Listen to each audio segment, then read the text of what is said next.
everybody. Welcome to Shadow at Night. This is Friday, April the 4th, 2025. On the show tonight is Mark Carney, a Chinese asset. This is something I've been saying for the past couple of months now, and the evidence just continues to pour out. There's an article from Blacklock's Reporter, came out late yesterday, picked up by the Western Standard and other media outlets, not corporate, not left-wing corporate media, because they won't touch this. Although one did today. One left-wing media corporate reporter asked Mark Carney if hiding funds, Brookfield funds, in Bermuda in a storefront bike shop, while legal, is ethical. And he avoided the question like he does, and he did it with a look of, it's hard to describe. Hate, maybe? He was not happy with that question whatsoever, and his eyes said it all in that moment. And I'm going to play you a clip in just a couple of minutes where there is a moment where Mark Carney shows who he is. And it goes back about 4 or 5 years. It's between Poilievre and Carney when they were in committee discussing Brookfield Asset Management's holdings in China. The Shadow at Night live stream is brought to you by Canada Nano Silver, CanadaNanoSilver.com, with the big National Women's Show this weekend in Calgary. They will be there tomorrow morning at 10 o'clock all the way through till 6 o'clock, and then again from 10 till 5 on Sunday, CanadaNanoSilver.com. Silver is amazing. It has several natural health benefits, and it's been used for hundreds of years for health and healing. That's the main reason they made silverware from silver. But seriously, this nano silver from Silverceuticals is the best and safest silver you can find. There are hundreds of studies and reports on it. I've read some of the studies myself, and it's mind-blowing. One of the things that sets Silverceuticals apart is that it washes out of your body in 24 hours. No silver buildup and no turning blue. And it won't even harm the good bacteria your body needs. It's so effective they can use very small concentrations of silver, like 10 and 32 parts per million, and still outperform other silvers that have up to 3,000 parts per million. It's safer and more effective at the same time. It is an incredibly small particle that is small enough to work through your body, but big enough not to fall out of suspension. They infuse it into almost all of their products. It works in facial serums, toothpaste, gels, and even gummies that work to help your immune system. All right, this weekend at the National Women's Show in Calgary, Stampede Park, again tomorrow from 10 till 6 and Sunday from 10 till 5. Call if you want more information, 204-808-9292. Or you can go to the website for all of their products. Do some shopping, CanadaNanoSilver.com. Haven't said hellos yet. And by the way, I'm wondering if the X feed is functioning tonight. It works for me fine, but one of my X viewers just sent me a screenshot that tells me the broadcast is not available, which made me kind of go, what? If I can see it, how come you can't? James Peter in Kamloops can see it. He's watching on X right now. So is Sean O'Vision in Prince Edward Island. Hello, Carla, watching in Calgary. John is watching in Dufferin, Manitoba. Hello, Derek, watching in Kamloops. Another Kamloops. Mireille is watching in Lacombe, Alberta. Hello, Wendy in Peace River, Alberta. Audrey is watching in Sherwood Park. Hello, Kathy in Bothwell. Eddie's watching in Stonewall. Elsie in Winnipeg. Hello, Carol, watching in Fox Vegas, Alberta. Giselle's on the Sunshine Coast. Hello, Barbara in Glenora. Laura's watching in Beausejour, Manitoba. Hello, Alan in New Brunswick, and over on Rumble. Who's watching on Rumble tonight? Stump Slayer, Gary, Nana Sue, Esky Dogs Notable, Patricia 0711, Susie Q 57777, Mitch, North Scotty. Did I say North Scotty already? All right, all the regular Rumbles are here. Thank you guys for being here. Don't forget to like and share. Get this out to as many people as you possibly can. Okay, here is that story that tells us that Mark Carney's deep involvement with China is not only long, but very, very recent and deep. Look at this story here from Western Standard. Sorry, this is the Globe and Mail. We'll get to that in just a second. There's the Western Standard story. Mark Carney, only weeks before seeking the Liberal leadership, lobbied Beijing's mayor to deepen cooperation, according to official Chinese records. I wonder why China would release records like that. They knew it wouldn't be good for Carney, and they want Carney in that prime minister's chair. Carney, on October 20th, lobbied the Beijing mayor as chair of Brookfield Asset Management. Well, I'm no longer with Brookfield Asset Management, and I've pointed that out several times. I've divested all of my... You've heard him say it. According to an official account by the People's Government of Beijing disclosed Wednesday by the Epoch Times, Carney, the longtime economic advisor to Trudeau, sought to explore growth potential of investing in China. Yet, according to Blacklock's reporter, Cabinet at the time had censured the Chinese Communist Party for unfair trade practices that would cripple our own industry. And they've also slapped major tariffs on us as of last October as well. I wonder if Carney's conversation with the Chinese didn't go so well.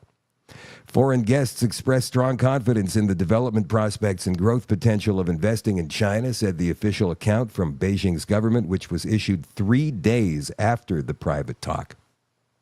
Carney highlighted Brookfield Asset Management's keen interest in seizing development opportunities in China, further expanding its business in Beijing, and deepening cooperation with relevant partners in areas such as green finance, fund management, and infrastructure investment, said the mayor's office, the mayor of Beijing's office.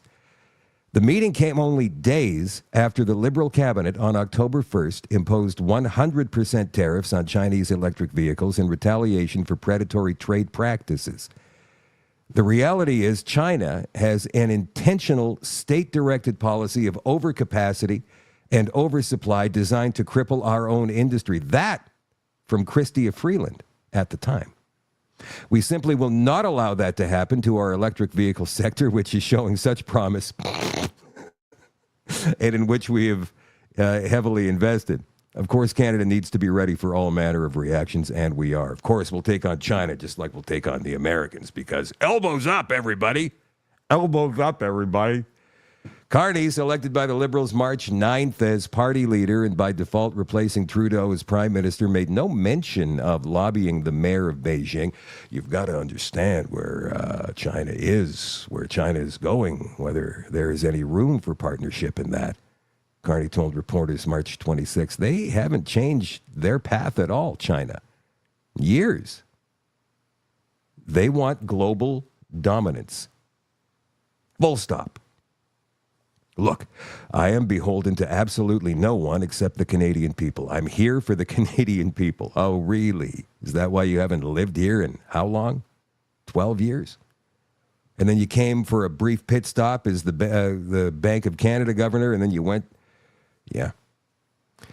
Is it your belief we should be increasing our trade with China? Asked a reporter. Look, here's my view on this broader set of issues, replied Carney. We need to diversify our trade as a country. We're over-reliant on the United States. I think it's a lesson we've all learned. People have been screaming that at you for the past 10 years, and you started canceling pipelines and tanker bans. Oh, no, don't worry. We got this. We're Canadians.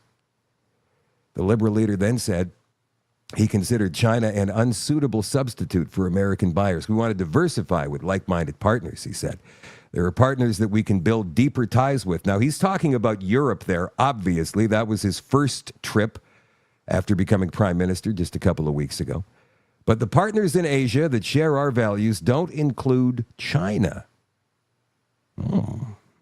Interesting he should say that now.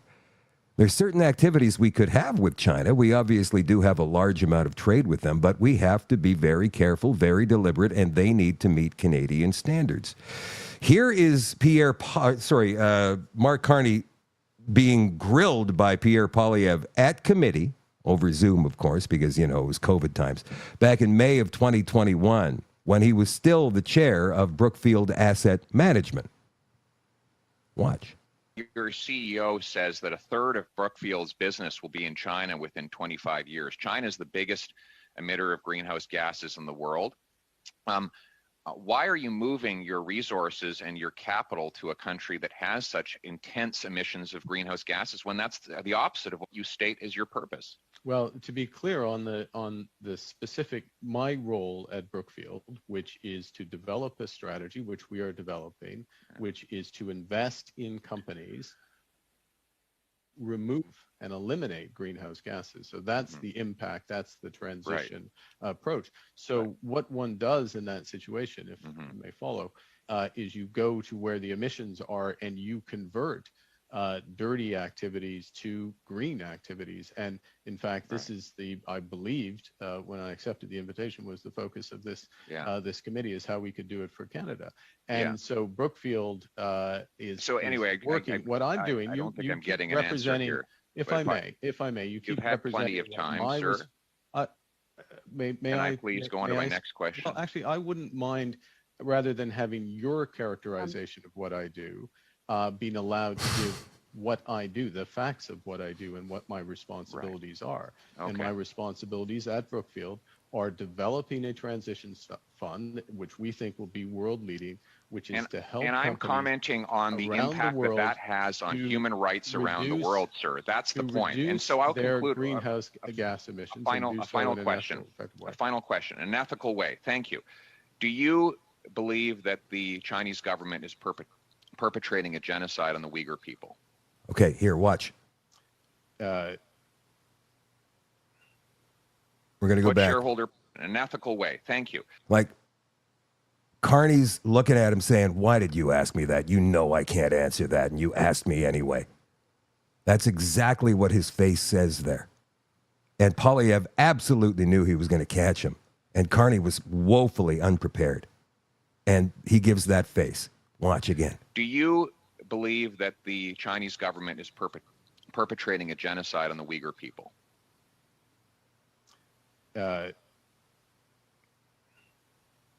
Put shareholder profits aside and just focus on humanity. And he can't answer it. I don't. Can't answer focus on humanity. I spend. So yes or no? Yes or no? Yes or no? I'm deeply concerned by the situation. And, You're concerned. Yes or no? Thank you very much, Mr. Poilievre. Unfortunately, shareholders we're first, time. Protecting the profits. Thank you very much, Mr. Poilievre. He wouldn't call it a genocide, even though that's the textbook definition of what it is. All right.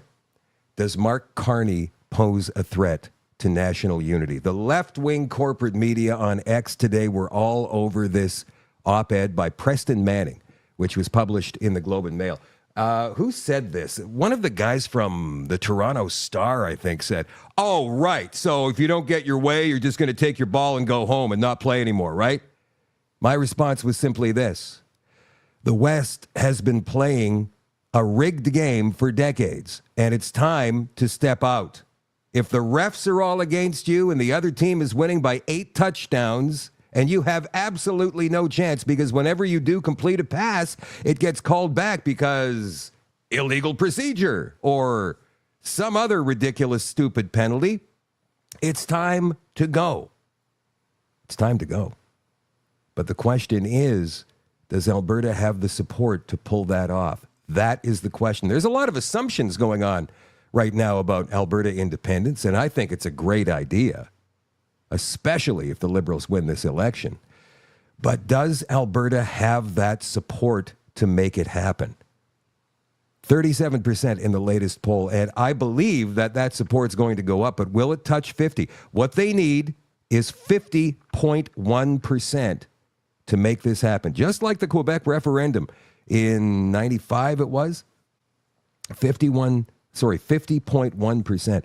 Mark Carney poses a threat to national unity, an op-ed written by Preston Manning. Because of the vastness of Canada's territory, the differing interests of its various regions, the abundance of competing economic and social interests, and the weakened state of democratic instruments, for reconciling conflicting interests, national unity will be a perpetual challenge for whomever we choose to form our national government. Recent pollings by Poilievre Strategic Insight show a temporary decline in support for secession in Quebec, but paradoxically, support for the separatist Parti Québécois remains high. Were the PQ to win the next provincial election in Quebec as predicted, it has promised to hold another referendum on secession. And so the next federal government, no matter who forms it, will be faced yet again with a challenge to national unity on the Quebec front. But whether politicians, the media, or voters in central Canada, and that would be Ontario and Quebec, not the whole provinces, just the areas around the Great Lakes. That is central Canada, or that's how it's recognized in central Canada. We Manitobans like to think we're central Canada, like right in the middle of the country. Anyway, whether these people realize it or not, the greatest future threat to national unity is emerging not from Quebec, but on the Western Front, again, revealed by the recent Poilievre survey. On account of the mismanagement of national affairs for the past decade by the Liberal government and its consistent failure to address those issues of greatest concern to Western Canadians, large numbers of Westerners simply will not stand for another 4 years of Liberal government, no matter who leads it. The support for Western secession is therefore growing, unabated, and even fueled by Liberal promises to reverse many of their previous positions. Such promises of expediency simply don't ring true in the West. Who, except the most politically naive, would believe Mark Carney's promises to reverse the Liberal positions on everything from east-west pipelines to identity politics and climate change, when standing behind him is a cabinet of 23 MPs who just a month ago were advocating for the very opposite and have done so for years? The bottom-up support for Western secession, another one of those populist movements that central Canada has never anticipated or understood, is currently centered on Alberta and Saskatchewan, but it has the potential to spread to most of BC, Manitoba, and the adjacent territories, depending on how organized it is and led. And this time, unlike the late 1980s, there is no Reform Party to redirect that populist energy in a West wants in direction. So what can be done? There's two suggested actions, the first by voters in Central and Atlantic Canada, and the second by Western political leaders. Voters, particularly in Central and Atlantic Canada, need to recognize that a vote for the Carney Liberals is a vote for Western secession, a vote for the breakup of Canada as we know it. If you couldn't care less about the concerns or actions of Western Canada, then ignore this unsolicited advice. But understand that separation of the resources-based economic engine of Western Canada from what's left of the rest of Canada will have a dire economic and social consequences for the latter. Impact. Forgot the word impact. Secondly, Western political leaders need to provide a mechanism for recognizing and addressing the growing support for Western secession in an orderly and democratic manner, so that its support and leadership are not surrendered to extremists or eccentrics for lack of thoughtful consideration of how best to proceed. Initially, this mechanism need not be a Western secession party after the Quebec model of the Parti or Bloc Québécois. Oops. She's surprised too. But rather a democratic forum to first consider various alternative courses of action. For example, consideration should be given to organizing a Canada West Constitutional Conference as soon as possible after the federal election, with a flexible agenda and the backing of at least one provincial government.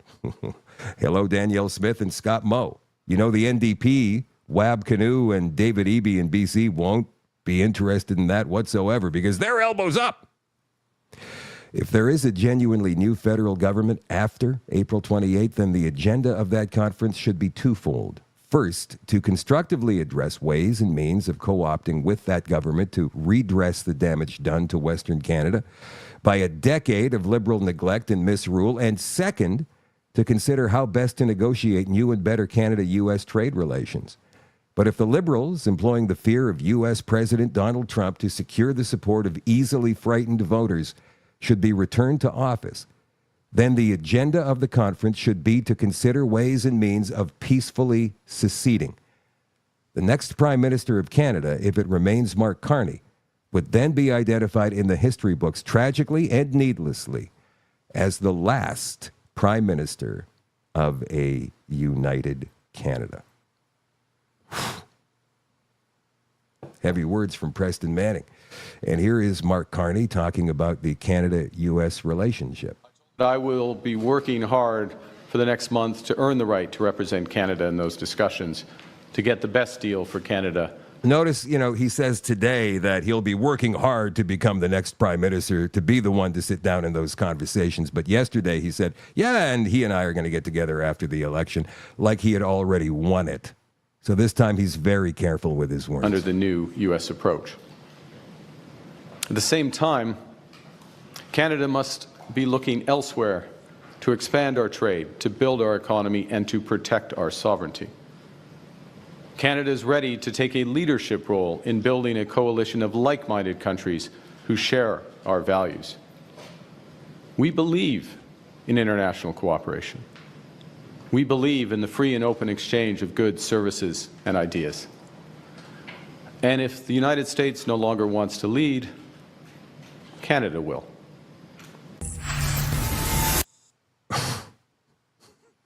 Really? Canada will. You know, we'd F up a one-car funeral right now with these clowns in power. Canada will not be leading anybody or anything anywhere until we get our house straightened away, if, in fact, that ever happens. Pierre Poilievre, what did he say about national unity? What did he say about Western separation? Well, here he's promoting, according to the CBC, promoting unity after ex-reform leader Preston Manning warns a Carney win will fuel Western secession. What is he supposed to say, for goodness sakes? Is he supposed to say, yeah, I can see it. I can absolutely see Alberta separating. If he wants to win any seats at all in Ontario and Quebec and become the next prime minister, then he's got to pander to them because, sadly, that's where all the seats are.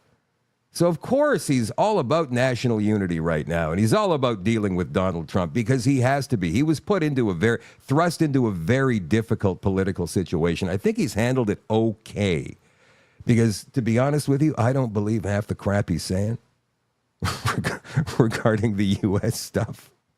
I think, and he's successfully managed to bring his message back to being that Canada needs to stand on its own 2 feet and deal with the United States from a position of strength. And you don't hear Mark Carney saying that. What do you hear Jagmeet Singh saying? Free, free Palestine. Good God. Now, they're saying there were 6,500 people at the Polyevre rally in Oshawa yesterday in an airplane hangar. I'm skeptical of all of the numbers that we're hearing about the attendance at Polyevre rallies simply because I was at one, well, kind of, last Saturday, and they said 3,500. I'd say closer to 1,500, maybe 2,000 at the outside, but certainly not 3,500. Anyway, it's still a good number and much better than the Liberals have been able to muster. But having said that, look at this. The crowd in Oshawa yesterday singing "Oh Canada." Now, you tell me if this is 6,000 or not.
Well, I'll tell you what, that's a hell of a lot of people singing the right version of our national anthem. I'm not sure if it's 6,500, but it's still a lot of people. Maybe it's 5,000. Whatever the number, Poilievre is drawing supporters to every single appearance he makes across this country. Mark Carney can't draw flies. So tell me again, all you pollsters out there, who is leading and the methodology you're using and who are you talking to? You know, I got in this past week, I got 3 phone calls from numbers I didn't recognize. And I'm thinking, I wonder if that's a pollster. Maybe I should answer it. But I didn't. I don't think conservative people really care about answering calls from an unknown number. But the people they're talking to, and what we're hearing is that they're 65 and 70 plus, and I'm not talking about any of you guys watching right now, because if you're here, you're probably not voting Liberal, right? Right? But most of the Liberal support is coming from those who are early boomers. And I don't know if it's because they believe in Mark Carney or if it's because they've just always voted Liberal and they can't see themselves voting any other way because their mothers voted Liberal and their fathers voted Liberal and their grandparents voted Liberal and blah, blah, blah, blah, blah. And they like the CBC. You know, the CBC is the worst rated television network in Canada. Not saying much because there's only 3, right? But they don't get any ratings. Their radio does, but not their TV. And so Pierre Poilievre wants to defund the CBC. He didn't say destroy the CBC. He didn't say eliminate the CBC. All he's ever said is we're going to defund the CBC. Here is Mark Carney talking about what he wants to do with the CBC. Canada's identity and institutions are under attack by foreign interference. And instead of defending them, Pierre Poilievre is following President Trump's lead and taking aim at our institutions like CBC, Radio-Canada. Pierre Poilievre pretends that you can keep one but not the other. But he's not Solomon. You can't split this baby. His attack on CBC is an attack directly on Radio-Canada, and it is an attack on our Canadian identity. If elected, my government will take action to enshrine and protect and strengthen CBC Radio-Canada for generations to come. We will modernize the mandate of our public broadcaster. We will give it the resources it needs to fulfill its renewed mission and ensure that its future is guided by all Canadians and not subject to the whims of a small group of people led by ideology. When it comes to this most important of Canadian institutions, all Canadians should have their say, not just a small group. We will not only increase CBC Radio-Canada's funding by $150 million, but we will also make this funding statutory, meaning that Parliament as a whole will need to approve any future changes to its funding, not just the Cabinet. By strengthening our public broadcaster, we're protecting our identity and our culture and helping it to shine around the world. We're making Canada strong. Our plan will safeguard a reliable Canadian public square in a sea of misinformation and disinformation, so we can stay informed and tell our own stories in our own languages. Our plan will not only strengthen CBC Radio-Canada, it will strengthen our communities that rely on it. It will make Canada strong. Let me see. It's been around forever, the CBC. Canada is as weak as it's ever been right now. And somehow, by giving it more money of yours and of mine, it will make Canada strong. Ironically, an old interview from CBC with Carney's dad popped up yesterday, in which he calls Indigenous children culturally retarded. It goes back to 1965, so I'm not a big one for going back in time and blaming somebody for being a victim of the time they live in. Of course not. That's ridiculous. That's what the Marxists do. Right? He used the N-word in 1895. Oh my God, he's such a racist. I do not believe in going back and changing history, however, which is what the Marxists want to do as well. But we're going to listen to this interview, this Robert Carney interview, who, by the way, was a teacher in residential schools back in the day. And then you tell me if Mark Carney should have to answer for it or not. Listen to this. Carney, at the teachers' conference not long ago, you told about a program you have working at the Joseph B. Tyrrell School in Fort Smith for culturally retarded children. First of all, would you define a culturally retarded child for me? A culturally retarded child in the context of the Northwest Territories is a child from a native background who for various reasons has not been in regular attendance in school. He's from a language background other than English, and who is behind in school, say 3 or 4 years. In many centers in southern Canada, the subculture groups, say in a working class area of a large city, you would have children who you would call culturally retarded. Certainly in the United States, in the large cities, and particularly in the eastern United States, among Negro groups, we have many examples of cultural retardation, and programs that have been developed to meet their needs, to try and upgrade their skills and bring them into contact with the dominant culture. Could you tell me then a little bit about your program, how it got started? Well, the program actually has been, I suppose, in operation right from the very beginning.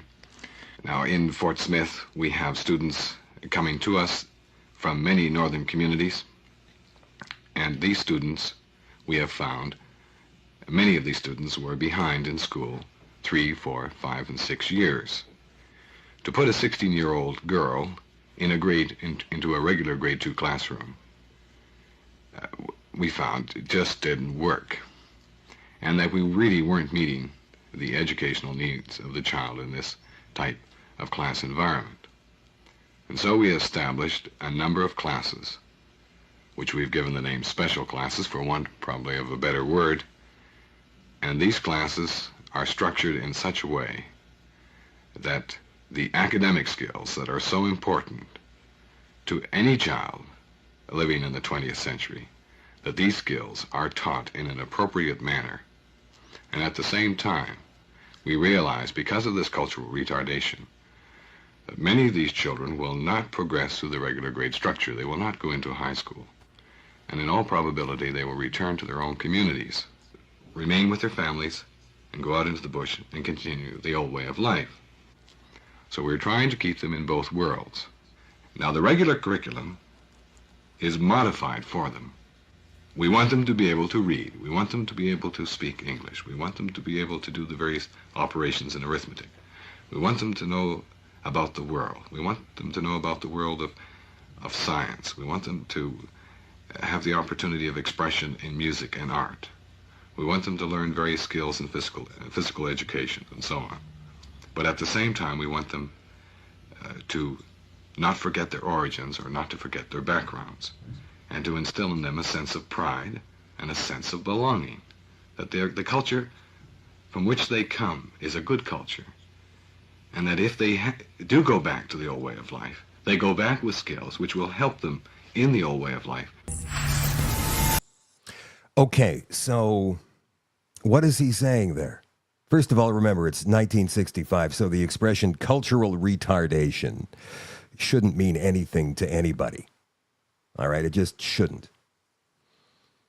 That was an expression they used back then. What I got out of that was that Mark Carney's dad was a teacher or a principal at a residential school who believed in that system deeply and thought it was good. And he also appreciated the First Nations children that were going and the culture they came from. That's what it sounds like to me. He was in favor of the residential school system. Very, very much so. Now, today, if you're in favor of the residential school system, you're smeared. There's a conservative candidate called Aaron Gunn. You guys know him as a cinematographer and a documentary maker.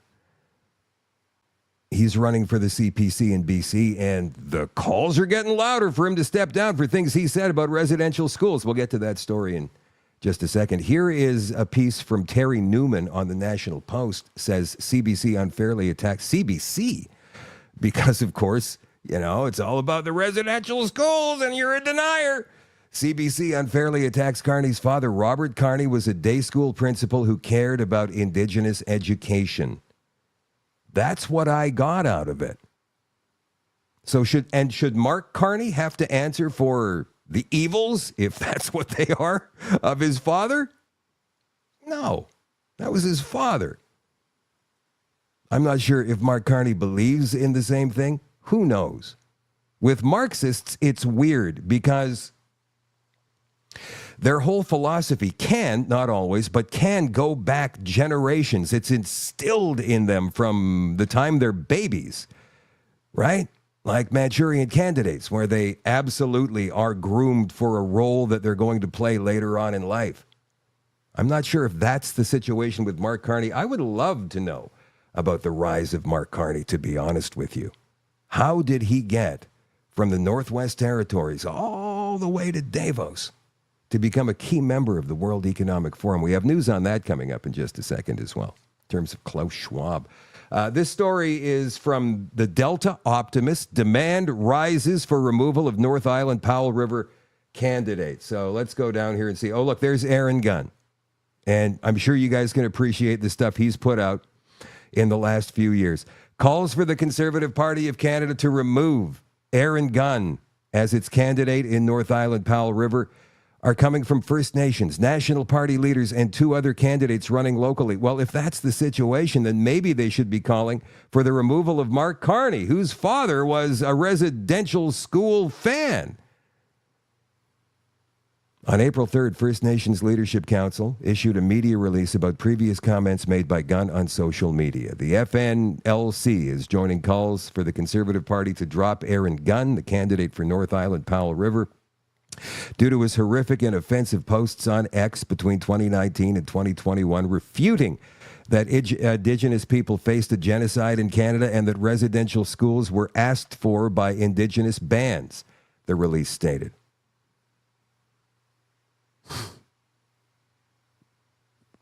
Why would he refute something that is true? It's true. Such attitudes are extremely harmful and divisive and should not be held by those in public office. Yeah, they should. Everybody's allowed an opinion. Sorry, Chief. We continue to stand with residential school survivors and their families and communities. We know the well-documented truths of what happened, and we're grateful to them for continuing to bravely share their stories. They only cover the one side of it, and they don't want to hear about anything other. And if you say something else, and there's all kinds of people, especially in British Columbia, who've been vilified for this stuff, then you are a denier.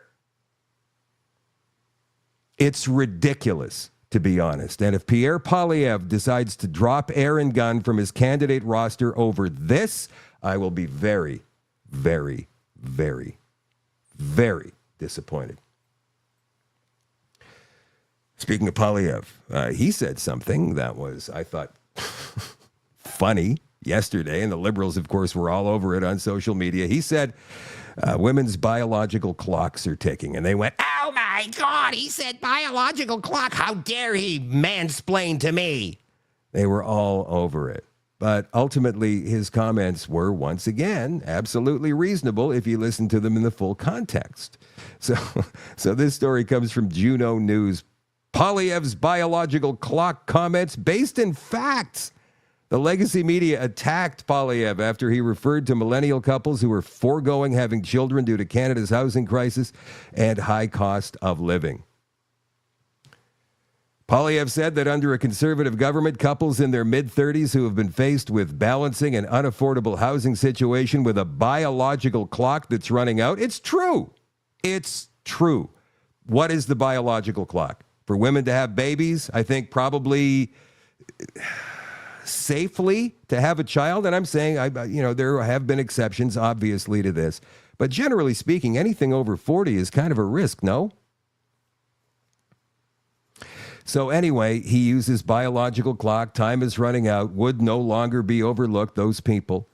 Pundits jumped on the statement soon after, trying to malign him. "We will not forget the single mom who can't afford food," Poilievre said. "We will not forget the seniors who were choosing between eating and heating. We will not forget the 36-year-old couple whose biological clock is running out." It's true. is running out faster than they can afford to buy a home and have kids. Poilievre made the comments during a campaign stop in New Brunswick Monday. And while some were quick to be offended by these comments, claiming that he was out of touch with female voters or that they were rooted in misogyny, the statements are factual. Liberal candidate Yvonne Baker on X says it's appalling to hear the Conservative leader use such outdated and harmful rhetoric. Using a woman's fertility as a punchline in a political attack is not only disrespectful, it's downright misogynistic. Others on social media were quick to acknowledge the facts. They say we're meant to have children in our early to mid-20s, not our 30s. Poilievre's comment on our biological clocks is correct. That's one X-user. Another ex-user wrote, well, the Liberal supporters are losing their collective minds over Poilievre mentioning the biological clock, saying it's creepy and misogynistic. Let's look back on when the Liberal Party busted out their period bracelets. And they did. Here's a great piece by, I think it's Susan Bamford, Jocelyn Bamford, my mistake. And I'm not sure what publication this was in. Michael, you sent this to me. Thank you very much. My appeal to fellow women on why you need to support Poilievre. She says, it always astounds me, the groupthink mentality that develops among women my age, boomers and Gen Xers. It's like they're unable to break free of their high school bonds. Instead of the washrooms and cafeterias, it's now book club, Facebook, yoga class, and school pickup where the Mean Girls Club dispenses their wisdom and the other ladies must follow or risk expulsion. Heathers, man. That was the movie, right? Heathers. I find this phenomenon exceptionally unusual when many of the women don't particularly like the Mean Girls, but nevertheless feel compelled to follow them in their political leanings. In our generation's case, they're usually left-leaning. In the Canadian election, I see this with regards to Pierre Poilievre. Some women in my demographic tell me they don't like him, yet they can't provide a single policy they don't support. This election will be the most consequential election for our children and our grandchildren. The Liberal Party of Canada has wasted your hard-earned money. Check out the Green Slush Fund where millions, well, billions, of our tax dollars went to Liberal insiders or companies that delivered absolutely nothing. Same with the pandemic money. And these are just a few of the many scandals. The Liberals also taxed you to near death in the form of carbon taxes, and they drove businesses out of this country with unaffordable energy, taxes, and red tape. Those are your kids' jobs disappearing. The Liberals picked winners and losers in the business space instead of letting companies rise and fall on their own merit. And they're going to keep doing the same thing. It's only going to get worse with Mark Carney at the helm. They may have a new leader, but he was the economic advisor to Justin Trudeau. So many, if not all, of Trudeau's policies are Carney's as well. Canada is blessed to have abundant natural resources. Not only could tapping into the resource sector provide high-paying jobs to our kids, but if the Liberals truly cared about the environment, they would get our clean, liquefied natural gas to market so that China and India could ease off the coal. Whatever. When our allies came to Canada asking for our natural gas, the Liberal Party sent them packing off to buy it from countries with far fewer environmental regulations, depriving us of prosperity and hurting the environment together. She says, I am calling on my fellow Boomer and Gen X women to break free from the Mean Girls bonds. Reject groupthink. Use your heads and put aside the emotions and look at the records of each party. Every decent policy Mark Carney is now advocating for is in fact stolen from the Conservatives and Poilievre, yet there is good reason to believe the Liberals will revert back to their disastrous policies once the election is over. This will get us right back to where we were under Trudeau. Same team, same radical policies that will continue to drive the economy down, send jobs away from Canada, and deprive our children of the prosperity they could have. Sorry, ladies, but I don't like Pierre. No longer cuts it, not in this election. It's weak-minded and does not honor your role as protector of your children. Elections have consequences. Choose wisely. The future of your kids and grandchildren depends on it. Jocelyn Bamford is an executive at a multinational manufacturing company and a longtime Scarborough hockey mom. And a great piece she wrote there. Look at this. A liberal candidate gets turfed for praising Hamas. He was a rapper. A rapper turned liberal candidate. Rod Loyola, removed by the liberals for his 2009 comments. 2009! Praising Palestinian terror groups. So what did he... Oh, look, there he is there looking all tough. What did he say exactly? Just 10 days after resigning his seat in the Alberta legislature because the NDP thought it was fine. Of course they did. That's the provincial NDP in Alberta. So he retired his seat there in the Alberta legislature to run for the federal Liberals. A 3-term NDP MLA has been booted from the ballot for praising Palestinian terrorists during a 2009 political rally. Rod Loyola, who until yesterday, was the federal Liberal candidate in Edmonton Greenway, was recorded praising Hamas and Hezbollah during a videotaped rap session at an anti-NATO protest in Edmonton. Organizations like Hezbollah and Hamas really are trying to stand up for their people, and that needs to be recognized, Loyola said. I guess that's all we need. You're out. And Klaus Schwab is stepping down as the chair of trustees of the World Economic Forum. Let's hear it for Klaus, man. Best real-life James Bond villain of all time. And here is one of his greatest hits. Let's watch.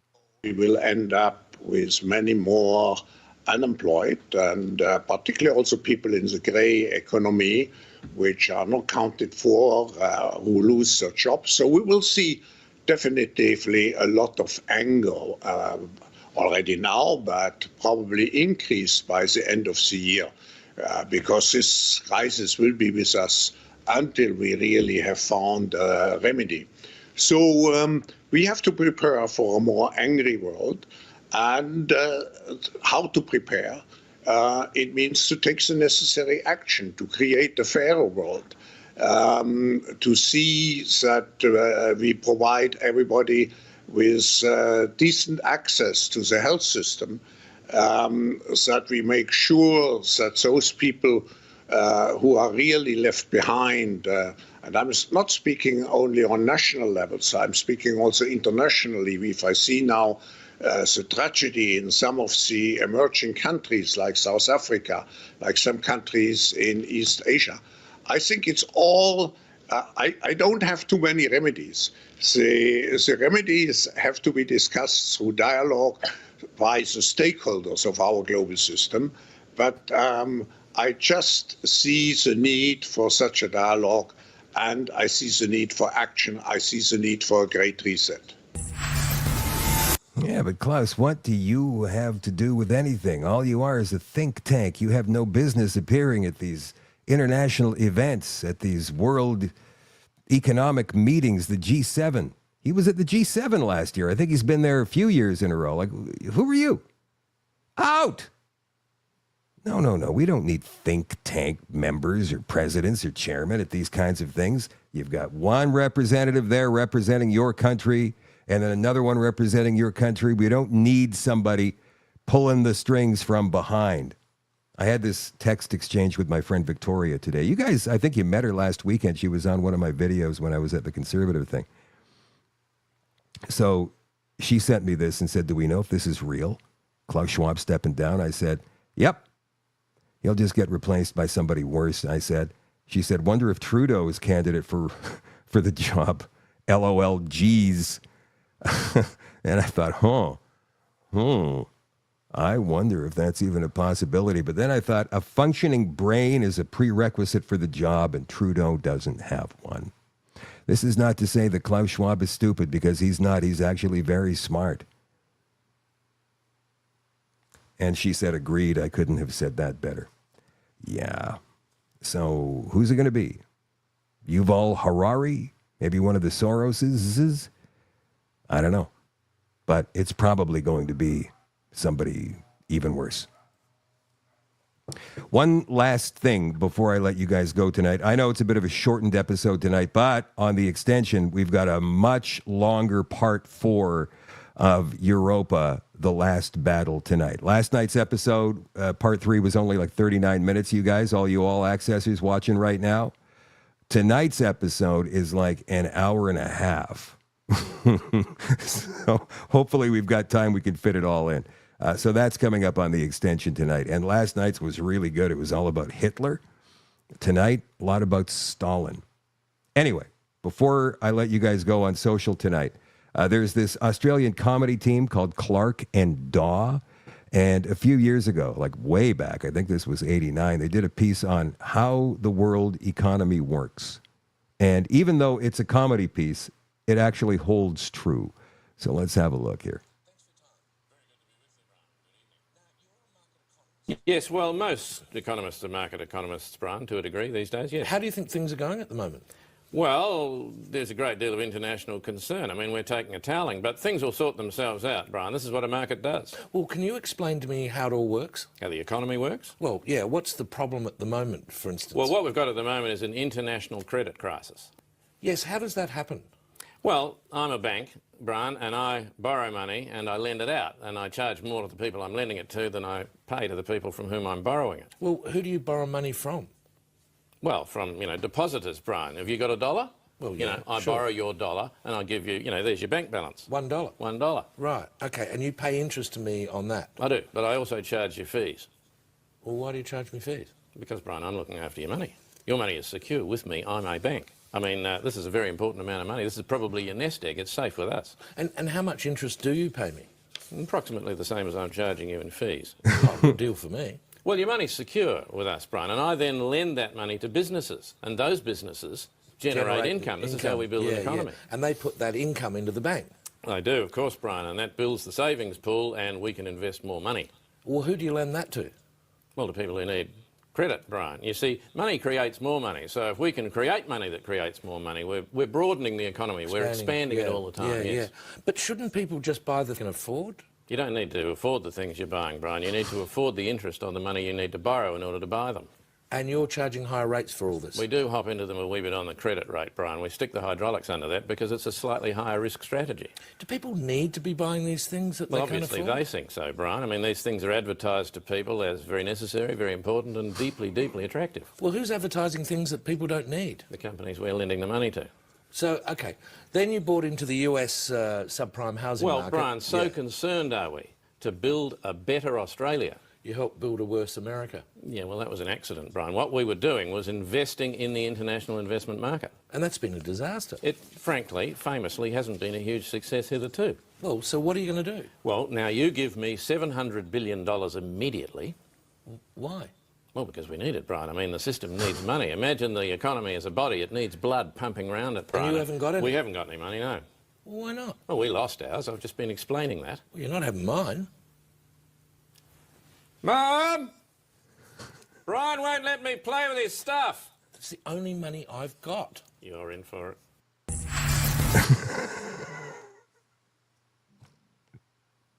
Right?